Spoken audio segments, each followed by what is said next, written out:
இந்த குழந்தைக்கு குழந்தையா இருக்கும் போதே அவங்களுக்கு இதயத்துல பல பிரச்சனைகள் இருந்து ஒரு 5 வருஷத்துக்கு முன்னாடி ஓபன் சர்ஜரி பண்ணிருக்காங்க. மாதம் பாத்தீங்கன்னா 3000 ரூபாய்க்கு மெடிசன் வாங்கி அவங்க சாப்பிட்டுட்டு இருந்தா ஒரு நேரம் மெடிசன் சாப்பிடாட்டி இந்த பொண்ணு மயங்கி விழுந்தது. இந்த பொண்ணுக்கு இப்பவே நம்ம ஆபரேஷன் பண்ணல அப்படின்னாக்க ஒரு 7-8 வருஷத்துல கல்லீரலையும் இதயத்தையுமே புதுசா மாத்தி வைக்கணும் அப்படிங்கறத சொல்லியிருக்காங்க. இந்த பொண்ணுக்கு யாரையும் மருத்துவ உதவி செய்யணும் ஆசைப்படுறவங்க இதுல கொடுக்கப்பட்டுள்ள அவங்களுடைய அப்பாவோட நம்பரை கொடுத்திருக்கோம். இந்த நம்பருக்கு நீங்க தொடர்பு கொண்டு அந்த பொண்ணுக்கு ஏதேனும் உதவி செய்யணும்னு சொல்லி எல்லாரும் சார்பா நாங்க கேட்டுக்கிறோம். பாப்பாக்கு அந்த 7 லட்சம் இல்ல 8 லட்சம் ஆனா கூட என்னுடைய சொந்த செலவுல பாப்பாக்கு ஆபரேஷன்.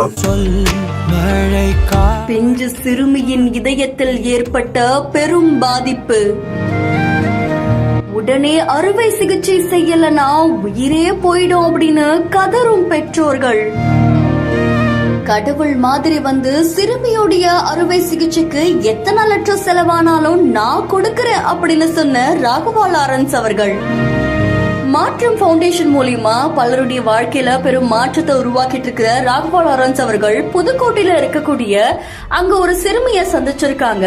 அந்த சிறுமிக்கு இதயத்துல பெரும் பிரச்சனை இருக்கு அப்படின்னு தெரிஞ்ச உடனே 7 லட்சம் ஆனாலும் பரவாயில்ல 8 லட்சம் ஆனாலும் பரவாயில்ல நான் கொடுத்த உதவுற அப்படின்னு சொல்லி ராகவா லாரன்ஸ் அவர்கள் அத்தனை மக்களுக்கு முன்னாடியும் அந்த குழந்தைக்கும் அவங்க பெற்றோர்களுக்கும் பெரிய நம்பிக்கையை கொடுத்திருக்காங்க.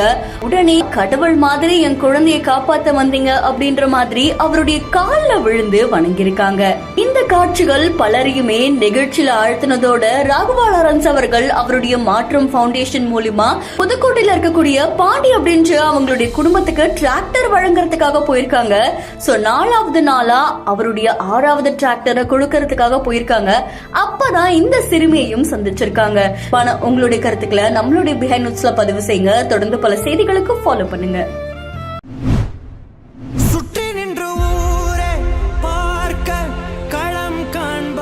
2 கைகளும் கால்களும் செயலிழந்து வேதனையில் முடங்காமல் 10ஆம் வகுப்பு பொதுத் தேர்வில் சாதனை படைத்த மாணவர். என்னாலே இந்த மார்க் ஸ்கோர் பண்ண முடியும்னா மற்றவங்களால கண்டிப்பா முடியும். 500க்கு 420 மதிப்பெண் பெற்று பலருக்கும் தன்னம்பிக்கை ஊட்டிய தமிழ்ச்செல்வன். வழக்கறிஞராக வேண்டும் என்ற கனவு